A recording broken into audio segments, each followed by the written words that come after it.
আল্লাহ, আমার শ্বশুর আর আমার জামাই খেতে কাজে গেছে।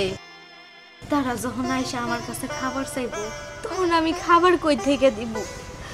ঘরে তো একটা খাবারও নাই।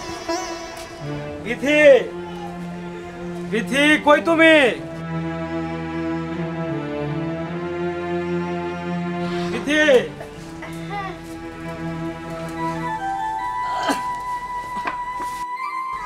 খাবার দেবো, আজকে মেলা পরিশ্রম করছি।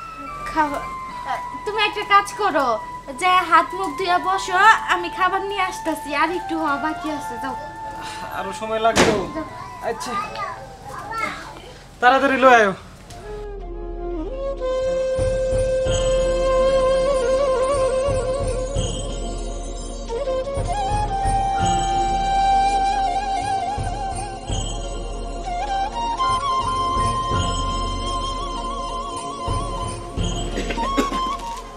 মা বিথি, বিথি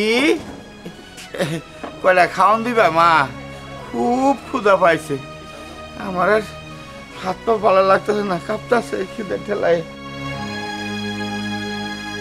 মা বিথি খাওয়ান হয়েছে মা, কয়টা খাওয়ান দিবা? ক্ষুধায় না, পেটটা আমাদের খাম চাইতেছে। হ, আপনাকে খাওন দিতেছি, যান হাত মুখ ধুইয়া ওই জায়গায় বসেন। আমি খাওন নিয়ে আইতাছি। আচ্ছা ঠিক আছে।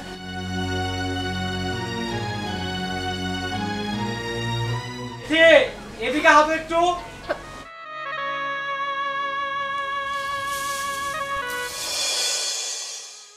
কি করবো, ক্ষুধা এত পেট চুচু করতেছে, খাবার দাও না কেন?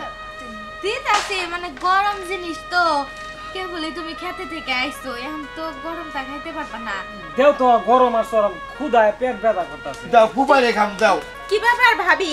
চাচা আর ভাইজান কখন থেকে প্লেট নিয়ে বসে আছে, খাবার দেন না কে?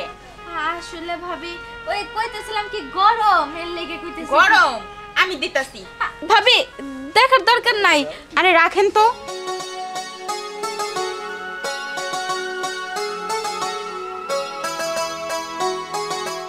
অবাক হলেন ভাবি? অবাক হওয়ার কিছু নাই। মনে আছে ওই দিন যখন আপনার বাড়িতে আসছিলাম, আপনি কি রান্না করেন ওটা দেখার জন্য আপনি আমারে দেখতে দেন নাই। তারপর ভাবি কি রান্না করতেছেন? রান্না তেমন কিছু নাই, এই যে তরকারি রান্না। দেখি। না ভাবি, দেখার দরকার নাই। দেখলে কি হইব? মনে হয় মাছ মাংস রান্তাছো, দেখলে মনে হয় আমি নিয়ে খামু, এর জন্য আমার দেখাইতাছো না?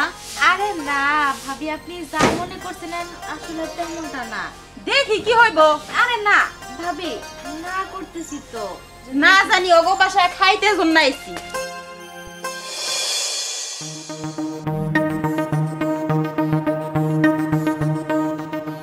এই ভাবিরে প্রতিদিন খালি রানতেই দেখি, কি রান্ধে, গেলে যদি দেখতে চাই দেখতে দেয় না। আজকে দেখমু কি রান্ধে আর কি খায়।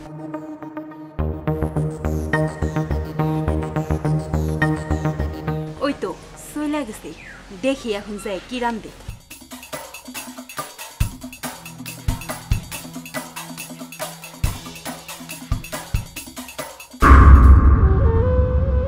পানি? তার মানে প্রতিদিন এভাবে পানি গরম করে আর এত কষ্ট করে খায়। আমি তো ওর প্রতিবেশী, আমার একটা কিছু করতেই হইব।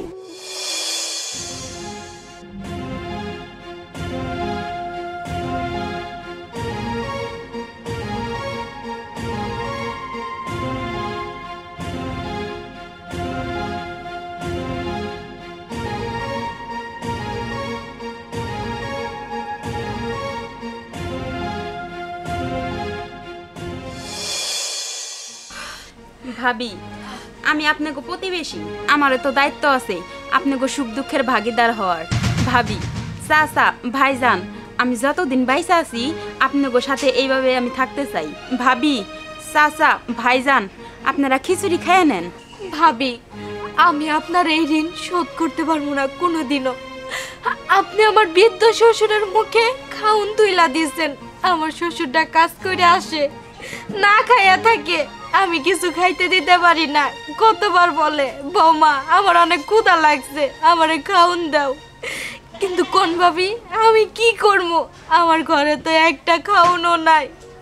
তাদেরকে আমি খাওন দিতে পারি না, না খাইয়া ঘুমায়, আবার সেই সকালবেলা উঠে কাজে চলে যায়। ভাবি, আপনার জন্য হাজার হাজার শুক্রিয়া। আপনি অনেকদিন পয়সা থাকেন, আপনি অনেক বড় হন। মা কোকিলা, তুই এত ভালো মেয়ে নাই, আমার পার্শ্ববর্তী বাড়ির এত সুন্দর ভালো কাজ করিস তুই। আল্লাহ, আমি দোয়া করি তোমার দরবারে হাত তুলে এই কোকিলার মতো প্রত্যেকটা মেয়ে বোনাই পার্শ্ববর্তী বাড়ির যেন এইভাবে হেল্প করে। আল্লাহ, এইভাবে আব্বা খাও তো, ক্ষুধা লাগছে, ভালো আচ্ছা খেয়ে আচ্ছা খিচুড়ি খাও সবাই।